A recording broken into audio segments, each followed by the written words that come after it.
Hello, everyone. Welcome to this edition of the Ecommerce Insights podcast. I'm your host, Scott DeGrossier, founder and CEO of Wicked Reports. Today, I have with me Mark Roberge, former CRO of HubSpot, managing partner at Stage 2 Capital, Harvard Business School teacher and lecturer. How you doing, Mark? Thanks for coming on. Yeah, you bet, Scott. Good to be here with you. This is awkward. We're like half a mile away from each other physically, but we're still zooming. I know. The plan was to be on your deck to get some more of that tasty juice you have in your fridge. Nice. So I'm on tea right now, green tea. Me too. Yeah. Cheers. It's nice. Interesting how much caffeine is not so great, you know?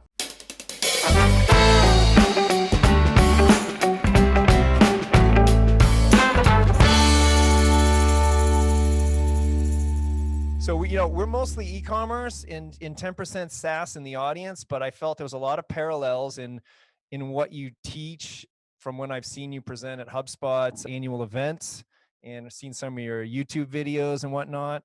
And in particular, with the Apple iOS changes, ecoms are going to have to focus a lot more on first-party data and retention and repeating of your customers. It's a new take on your philosophies and on your structure that's been very successful for SaaS. I know we follow some of those principles you have, but I thought it'd be interesting to kind of walk through how that looks from an ecom perspective.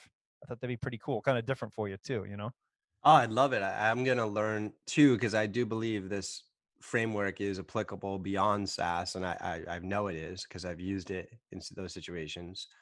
And I have a hunch that it's highly applicable to e-commerce. So this will be a fun 20 minutes because I think it'll be fun to kind of wrestle with this with you. So maybe I could just give the audience a little bit of context on it. So as Scott had mentioned, I'm an entrepreneur. The last startup I did as part of the founding team at HubSpot and spent 9 years as their chief revenue officer, took them to the IPO, and then was recruited into Harvard Business School to build and teach the first courses in sales and revenue generation. In fact, I'm teaching a course this spring on growth, which is a very cool and applicable topic, like growth as defined in Silicon Valley.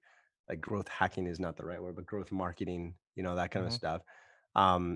So that's kind of my jam. That's I guess I'm a scholar of that capability. And when I went over to HBS, I spent a day a week with a different startup every quarter, helping them with their go-to-market team, and probably did that with like 15 companies over a couple of years, a third of which are over $1 billion, worth over $1 billion now, a third of which are dozen, a third of which are somewhere in between, right? So I had this interesting opportunity to like reflect on the patterns, and really the patterns on the successes was how they answered two questions: when to scale sales and how fast. And that's really what I've built this framework on, because I do find many entrepreneurs and business owners are confused about those two questions. And so I've largely done them in a SaaS context, but I do think it's highly applicable to e-commerce. So the framework has three sequential steps, which is product market fit, go-to-market fit, and then growth and moat, with very clear North Star definitions, like very data-driven definitions of what each one means. And I think there's a lot of confusion in the entrepreneur ecosystem as to like what those mean and that lead to like how fast to scale. So I think we can play around with that in the e-commerce setting, Scott. Well, I know, normally people are always just obsessed with growth and at all costs, at whatever algorithms or whatever's going to get them there. And I recall I still have a few screenshots from the presentation, because it was like, I have the slide up. I'll throw it up for people watching the YouTube channel. Easier to accelerate growth with world-class retention than fix retention while maintaining growth. So it's kind of like premature growth. Yeah. And, so that's kind of like, that's the first question I'd have for you, Scott. Because if that's sort of the first question is, if you ask 10 entrepreneurs, when do you scale sales? They'll say, when I have product market fit. But when you ask them what product market fit is, you get 10 different answers, and more than half of them are around a revenue number, like when I hit $1 million in revenue. And I think that's very wrong. Like selling $1 million worth of software, like I don't think that has anything to do with product market fit. I mean, that's like market message fit. You can sell ice to Eskimos. You know what I mean? It's Like a bleeding market. Like we came into marketing attribution, and it was a bleeding market for SMBs. There was no one even had the concept of tracking success. Yeah. So we had a Yeah. bunch of bad fits that came in, and we went up really fast, and it got really stressful because all these people, and they shouldn't even have been looking at attribution. They had like $300,000 businesses, which that's an achievement, but it's not like you don't have time to dive into marketing attribution that small. Or if you're doing a bunch of info products and you're having a high return rate, so like you need multiple payment processors because you're getting banned because of so many info, the ClickBank type salespeople, that products that return a lot, they're dealing with like 10% return rates, 15% return rates. And I'm like, you got bigger fish to fry than, so we were a bad fit for that. And that could be the same thing with Yeah. ecom. Yeah. Let's do it for Training your and business. courses, high return Yeah. rates. Let's do it for your business and then think about e-commerce. So like, yeah, I mean, product market fit, I don't think has anything to do with revenue. It's so that is the first step, is product market fit in the framework. But I believe the best measure of product market fit is customer retention. Okay. So especially in the world of SaaS that I live in software. Now, the problem with retention in the world of software is a lot of these companies don't know their true retention until a year after they've acquired these customers. And Mm-hmm. that's just not, we have to learn fast, and that's not fast learning, right? So the key is to uncover your leading indicator of customer retention. That's a big thing we need to be talking about. And that's what we would have to do for your business. In Silicon Valley, they often call that the aha moment, or whatever it might be. And so there's some good examples out there, like Slacks was, if someone sent 2,000 team messages, if a company downloaded Mm-hmm. Slack and then, or started using Slack and then sent 2,000 team messages, that was their leading indicator of attention. For Dropbox is like obviously backing up their files within an hour. And for HubSpot, I know because we studied it closely, it was if they used 5 or more features in our platform within 60 days. So a good definition takes the shape of P% of customers do e-event and T time. So you're essentially choosing these 3 variables: P% do e-event and T time. The P and the T are pretty easy. Like it's usually between 60 and 80%. And I don't think it really matters what you pick. The T is pretty easy too. Like it just depends like how hard it is to adopt your product. Like Dropbox is an hour and something like Workday, where you're downloading a friggin' like entire HR system for a Fortune 100 company, that could be like 6 months. It's just the nature. Mm-hmm. I think 30 days is usually the target. What can you do? Like 30 days. And then the event, that's the key. That's where like entrepreneurial innovation comes about. Slack 2,000 team messages, Dropbox, back up your files, HubSpot 5 or more features. So let's talk about your company, Scott. Like, so did you ever uncover that like lead indicator retention, or you have a hunch of what it is? So we know when they're first adopting or onboarding, it's tracking health. We have to track over 70% of the orders within Nice. within the 30 days. Wonderful. That's the Wonderful. health. Now, the Beautiful. second part though is the starting to mature. We have Google Analytics, so it was perfect timing. I came across these slides. I was like, oh my god, because we need that. Just determining how to incentivize the customer success team. So this is Nice. going to be therapy for Yes, me here. exactly. And I was like, okay, so it's not how fast they do it. I mean, retention, of course, is the overall measure, but what's that? Hey, I know we're going to retain these people because not only is the data healthy, but we know they're doing the right things. And so I was I don't know the magic number of features right now. We have all the data. I just have, I would just say like, I don't know. Like it can be as simple as they set up the product or they process the first transaction. That's usually what it is. And it's not going to hurt your company if you focus on that and it happens to not be correlated with long-term retention. I mean, like it's such a better North Star right now than revenue at that early sequence. So that's cool. And I think the audience gets the point. And just to kind of fill the loop here, is not only does this framework provide guidance onto the appropriate North Star for the business at the appropriate time, but it also has huge implications on your optimal go-to-market system design.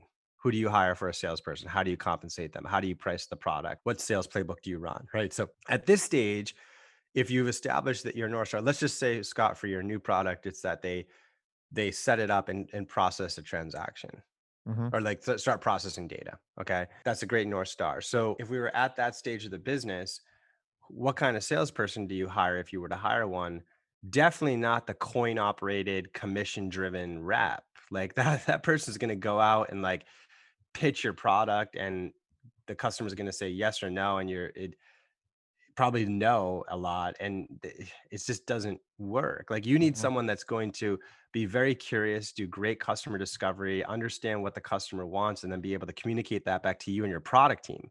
Like this person's almost like half product manager, half salesperson, right? Mhm. So, and that's going to change when we move forward in the framework. But right now, that's your sales hire, because that all you're trying to do is get people to be successful, and the commission plan and the pricing model don't mean anything. Like you know, I wouldn't even at this stage of a bit that business. Now you're beyond it now, Scott. But like when I'm coaching entrepreneurs at this stage, it's like, dude, I don't care what your pricing model is. You price for commitment, not profitability. You know, you say stuff like, hey, listen, it sounds like what we've built is aligned with what you've been looking for and need. I'm going to be charging 20,000 a year for this thing when we're out and at scale. I'm just looking for 10 beta customers to give a 90% discount to for the first year. Do you want to be one? Right? Price for commitment, not Mhm. profitability. You're just looking for those at bats to show that people consistently set your product up and run transactions. Does that Yeah, make sense, Scott? it does. It does. Cause we've now, our prices, we raised them twice. So we're now double from when we started, and Because it's you're in a still different probably low. stage now. Back then, when you're first in this product market fit journey, that's the advisable thing. Now, let's talk about e-commerce though.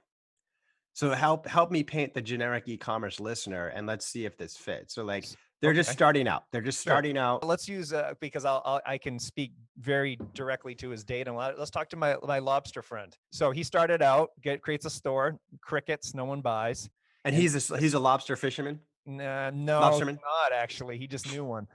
He's from Okay, so but main he's guy. selling lobsters, Yep, and so selling online. Okay, cool. middleman selling them. Mhm. So he does what he does at first to get going and to get to his first million was heavy discount. So he sell the lobsters, he deliver live lobsters or frozen tails or whatever, Yep. frozen. And so they mark the price way up and do massive discounts. So it attracts Yeah. the customers that only want discount stuff. You Yeah. know, he can't just get people to come in and buy at a reasonable price. They have to know about the deals through the email. There's all these complications, but it did get revenue going because he had these Yep. Yeah. So in 60% that off. case, I would say there's not a very challenging product market fit journey, but there is one, because what's new about his situation, relatively new, is ordering and waiting and shipping, right? Like normally when people want lobster, they walk down to their local fish store, Only they buy a around here. lobster, and exactly. And then, or if like they live in Iowa, they go to like probably out to a nice restaurant that actually has it, right? Yep. So that's the product market fit, is like, will someone actually order, like how long does it take if I'm in Iowa? A day? Yeah, 1 to 2 days. So I think that's the product market fit is number one, are people willing to like think this far ahead? Be like, I might want lobster on Thursday, right? So like, are they willing to do that? And number two is, does it work? Like, does it get there and it's still fresh and they Hmm. cook it and enjoy, and does it taste good? Are they cool doing this? So for in this case, that's what I would focus on, is like, listen, I just want to ship like 25 lobsters, and I want, in this case, I think my leading indicator retention is a review. Yep. And I think that's probably going to come up a lot in e-commerce. I mean, this is your world, but I think that's my leading indicator of retention. Is my first goal is not 500,000 a lobster or like 20,000 in lobster sales. Like my first goal is, I'm going to ship 20 lobsters and I want 10 5-star reviews, or like 10 4 or 5. I don't know what's realistic, Yeah. but you know what I mean? That's my first goal. And so I don't know how to influence reviews, but at least I'm focused on the right thing. And that's going to create the flywheel for the business. If you ship 20 lobsters and you get like a bunch of 1 or 2 star reviews, you have to restart your business. Yeah. You know what I mean? You Like got no you're repeat done. business coming. You're done. But No, if you that ship 20 holds weight. lobsters and you get Yeah. 10 5-star reviews, you're going to get 200 orders tomorrow. I mean, you tell me, you No, live in this world, so that Scott. works because then his next challenge as he moves up to the middle tier was, okay, I need to increase my cart size and not have people so dependent on Okay. discounts. So And I that's a need good reorders. perfect, perfect. Okay, so that's the next step, is go to market fit. Okay, so we understand product market fit, all right? It's Where it's people are like happy. it's just consistently creating customer success that leads to customer retention. And notice I talk nothing about scale or profitability. Okay. So the founder of Y Combinator, who's also the co-founder of Microsoft, Paul Graham, he talks about at this stage, do unscalable things early. It's beautiful advice at that point, right? Like I have friends who run very successful software businesses that when they were at this stage, they were flying to customer sites to personally onboard them, despite the fact that that customer was paying them $50 a month. Okay. I mean, that is not scalable. That is not profitable, but that is beautiful behavior at this point. And so this lobster, I mean, if I were doing this lobster business, I would be shipping these lobsters. I would be calling the customer that day. Did it show up? Is it okay? Do you Ooh, want any advice on how to cook it right? he You know what doesn't I do mean? that. Like, He loved that. He's very yeah, customer I mean, focused. at that Way stage, down right? that. That's not going to scale when you're selling 200 lobsters a day where we want to get, but that's the point at this stage. Now, once we've checked that box and we have our 10 5-star reviews, we went 10 for 20 in 5-star reviews, right? Then we go to market fit. We go to the next stage. And all that means is we have now proven that we can create customer value consistently. Now we have to show that we can do that consistently and profitably and scalably, right? So now in the world of software, all of a sudden the sales playbook matters, like a scalable sales playbook. You need that. You need a good pricing model. And if you're going to, and you need a good commission plan for your reps, you need a scalable demand gen channel, right? Like the lobster guy, like I would friggin' like call up my cousins in Iowa and just be like, who likes lobster out there? You know what I mean? Like, I don't care if it's scalable at that point. I'm just looking for like people to try it with. But now I need a scalable demand gen channel, right? And so e-commerce companies are great at this, like paid, social advertising, SEO, whatever it might be. Okay. So you have to develop that. And so the North Star at this point is what we often talk about in SaaS. And I think they talk a lot about in e-commerce is unit economics. Okay. So Mhm. why do we talk about unit economics and not gap accounting profitability? It's because unit economics isolates the costs in the business that are going to grow as revenue grows. That's what unit economics does. Right. And so in the world of SaaS and software, we talk about things like lifetime value to customer acquisition cost ratios. We talk about things like payback periods, like how long does it take for me to reap to get back the cost of acquiring the customers as they pay software for me. In e-commerce, I think it's really just like, I don't know, I guess I could go LTV. I think it's really just a marginal revenue minus marginal cost type play. I don't know if you guys talk about this stuff, but So they look at return on investment for Mhm. the acquisition and then Mhm. after product costs though. Yeah, So so you basically marginal revenue minus marginal cost. So you just take marginal revenue, which would be the revenue minus the cost of the product. So that's basically the gross margin for the product, and then you subtract the marginal cost, and yes. we have to get that above zero, right? So that's the North Star at the go to market fit stage. And I just rattled off all the things that matter in software. I think in an e-commerce business, the things that matter is mostly your acquisition channel, like your paid marketing thesis, which is what you said, and your price. Your price is going to matter a lot, right? So we're basically saying price and marketing channel does not matter in phase one, product market fit. Just Mhm. try to get many customers to love that lobster and give you 5-star reviews at all costs. Call them up, whatever. Call Yep. your cousins, like whatever. Okay. But then once we get to the go to market fit phase in an e-commerce business, price matters a ton, marketing channel matters a ton. I don't think there's anything else. Maybe actually, there's a lot more. I often overstate the sort of whether there's a manufacturing piece or any sort of operations piece, because it doesn't matter that much in software, but in this case it will matter, is like any sort of operational efficiency on like delivery and that kind of stuff. No, I'd agree with you there. And then I'm wondering what I was thinking about is like, so the ones that get to 10 mil plus look at customer lifetime value a lot heavier, and then multi-channel Right. marketing, So like we not have just to one channel. You're right. So we have to factor in the lifetime value. That's that because it might be such that if we just look at this as a single transaction, someone buys a lobster and we've figured out that like shit, we lost $10 on that. They bought 4 lobsters, it cost, $100, and it cost us, you know, $80. So we Yeah. made $20. However, it cost us $30 to acquire that customer. So like this is Yep. bad business. But that's not true if they order the lobster every month, Mm-hmm. right? And So you we got have to people factor, 5, we have to think 10, about 15K. lifetime value there. Mm-hmm. And so how do they calculate that in e-commerce? So they use Wicked Reports, actually. Awesome. That's what we do. So we have a lot of lifetime value. We'll hook up Shopify against, well, not a lot of ecom uses HubSpot, but let's say they did HubSpot against Shopify, for example. Mine, when did the lead get created versus the revenue, and how long did it take? So you can do customer acquisition at break even or run slightly negative. We can tell you how long till you should be positive in a campaign, and then you know how long you can spend, at a negative ROI, rather than trying to just positive ROI day one. In particular, that comes into play when you're doing on Facebook. A lot of products, the leads take time to buy, and people, even though it's ecom, everyone thinks just try to get them to buy. But if you throw a lead capture up in front of them, even if it's just redirecting them to the offer, you capture the lead, and then they close on email. Well, Exactly. Facebook or Google was the acquisition source, and it Yeah. just turned out they took 20 days to close. Sure.